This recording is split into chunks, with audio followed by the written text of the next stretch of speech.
Hello there, I'm Herculiuses, and this is TEPPEN Deck Tech, where I present to you decks that are fun, strong, or interesting. Today we are departing into the new Mega Man Zero Absolute Zero meta, with the coolest of the four guardians, Sage Harpuia, leading his air battalion to aggressive battle setups, which infinitely loop value just by fighting.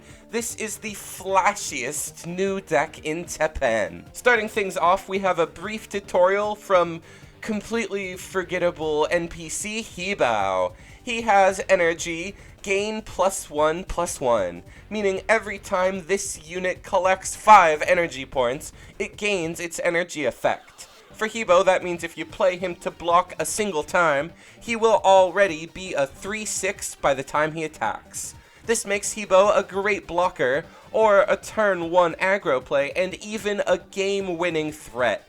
All from a random NPC who doesn't affect the story at all, just because every energy effect can activate infinite times. This matters most for Herculiuses and Cortus. I love Mega Man Zero names. This one's a 2/5, hopefully, with rush and energy, give +1/+1 to all machine units. Those are game-winning numbers. The only thing that stops this from winning every game is Herculiuses' low health stat, which we aim to solve using Heart Tank.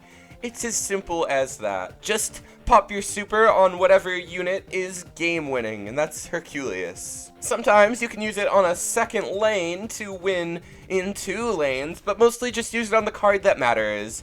The same goes for It'll Be Okay. Words that are actually true for us green players for once. This card has the most green effect ever, I feel like, winning every combat and being what feels like a universal damage shield while healing. This enables our energy condition so well. The same basically goes for Hope for PCL, but she's not nearly as good. She's just good to enable your energy, and otherwise is pretty clunky just for not being a machine. On the other hand, a perfect card, we have Alloué. French provides infinite healing to all units. She is another great turn 1 play, or a way to back up your turn 1 plays. She basically makes any play safer and harder to break through, or helps you bounce back after your plays do get braked. Generally, she gives the deck options. This sleepy little reploid does way more than first glance. Another card that destroyed expectations is Rockin' like rock and roll, I think. A floodgate seal on all 1 attack units sounds a bit narrow, but counters so much, especially the best deck of last season. Lock can't use half their cards. That alone makes this worth playing at least 2 copies, but it affects every color a little bit.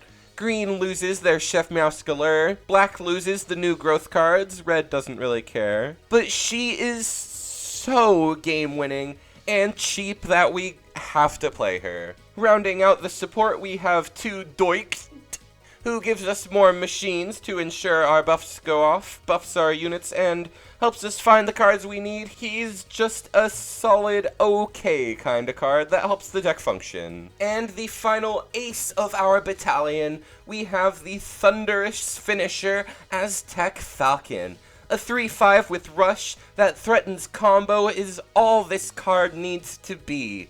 But the infinite attack stat doesn't hurt. I love playing this card, popping super, and telling your opponent to deal with the combo or lose the game. From here, everything we've got is legendary cards. Beautiful 8 Grimalkin is the best turn 1 play our deck is capable of, asking us simply to do the same setups we already do. Advanced Artifact X is a huge unreactable heal, and the most fun unit to heal and buff in his own right. Duff McWhalen is here to confuse and frustrate any opponent, especially if you can seal that dang purple spirit deck. And finally, the figurehead of our forces and Zero's greatest rival in a world without X, blue-green Sage Harpuia, a trickster flyboy that basically shows up to stall the battle and let his buddies arrive for free to really save the day. This perfectly captures his hero moment from 0-3 too well. He also brings a bit of inevitability with his flight effect, but it's nothing to overthink. If you block with Harpuia once and summon one unit from hand, he's already gotten value. More than that, and you're probably getting close to 10 MP, waiting to unload on some over-the-top win-more finisher combo, which is the only reason we play Jack-in at all. Hero Sword is actually the best card in all of green, so you should play that no matter what. And lastly, very lastly, last of all, is a cool card to play when you feel cool. Flashes in Unison. 3 MP to summon a 3 or a 4. Baseline is always good, so just use it anytime. The card is strong by default as a reward for playing green, for once. Here's the deck QR for you, and with all that said, let's get into it. Game 1, we are taking our new meta contender right to the most powerful deck of the current season and one of TEPPEN's strongest of all time, Purple Frenzy. We'll start things off as unassuming as possible with our Doikt, and our opponent will search for a Frenzy card.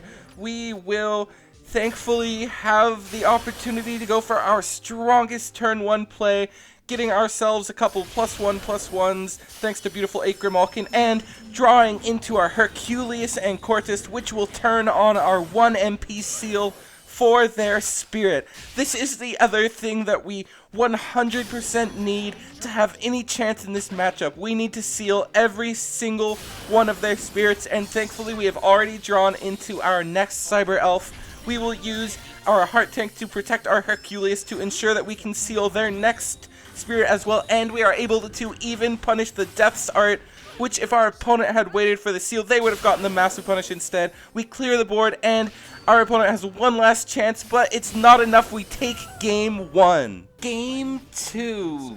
That one was a good showcase of about exactly one good card and strategy for our deck. So for this one, we're taking on every green player's biggest nightmare, the strongest black deck of the season, which is the kind of mid-tier change form this time. We'll start things off with the flashy Aztec Falcon into Advanced Artifact decks, and our opponent will go for a growth combo of Snow Golem into Pantheon Hunter, which does -2 per level up, and Devil Princess Devilote to finish the levels. But that only destroys one unit. They're forced to go for Iron Maiden to destroy the other, and we have the MP at this point to put the pressure on with Hebo and Herculius. We use our Rock'n'Roll at the moment they have one unit to seal their princess, and our opponent will go for Revived Tyrant Copy X Mark III into change form to destroy one unit, but unfortunately for them, they are not able to get the energy effect with the Decimate to clear any other units and make their X as strong as he needs to be worth that 7 MP. We clear their board, and we put on our Rock'n'Roll. Our opponent is able to push back pretty hard with some growth plays into whatever this cryptid was called, but unfortunately for them, we have our big comeback mechanic with flashes in unison, summoning 2 cards from deck, getting a huge swing back in value, Alue's effect to give the +1 health, really coming in clutch here. We will go for our It'll Be Okay to protect her in the top lane as she gets buffed up even more. We will go for Heart Tank in the middle lane to secure that as well, and at this point, our opponent cannot win on any lane, and we take game 2. Game 3. It could only be the rival battle. This time, not against Zero the hero, but Zero the signature card in the new Denjin Renki deck. This time, our opponent playing Evil Ryu, bringing the intention to win this fight with Torrent of Hado, and our opponent will start things off with Vaken, which is the name of the card, followed by Glee Eye. We will play down Servo, which I have cut from the deck, and our opponent will play down an Anubis. Unfortunately for them, they miss the Ascend on their Joe. They don't do the same for Leon, and with their hero art, they are able to go for the various 2 pings across the board with their Anubis Necromantis, and we will play down our Alue to make our Aztec Falcon into a completely game-determinative threat. And when we play down Advanced Artifact X, our opponent can only find one possible answer in all of red, and it is Resistance Hero 0, the singular card that could have possibly saved them in the red arsenal. They drop to bounce our card back to hand, which we will just play down again to threaten lethal again in the top lane, as long as they don't have an answer, but they do in the form of Desperate Defense. We will go for the seal instead of the incredible answer in our hand, but thankfully our opponent will let us go for our hero sword when they try to return to the hand, but they did in fact have the answer all along. Thankfully we have follow-up with flashes in unison, but we will just go for the guaranteed Aztec Falcon into hero tank to seal game 3. Here we are again, and this is the most fun and powerful green deck we have gotten since 3ME, undoubtedly, as well as being one that pushes an aggressive playstyle, complete with interaction and answers to all of the most powerful things we could come up against. This is a deck that I recommend to absolutely every green player, and new players especially, because this deck really tests all of your classic TEPPEN skills and rewards them. This is a super fun deck with a much higher skill ceiling than you might expect from your typical green deck, and does pretty dang well in the current meta thanks to the prevalence of red. Unfortunately, we are still a setup-based deck, and red inherently counters setups, so it's not an easy matchup. You gotta really earn the wins against red, but we can do it. Purple is possible against Frenzy if you draw all 3 of your seals like you saw in game 1. Black is pretty easy because of the low power level of black right now. Let me know down below what other decks you guys would like to see.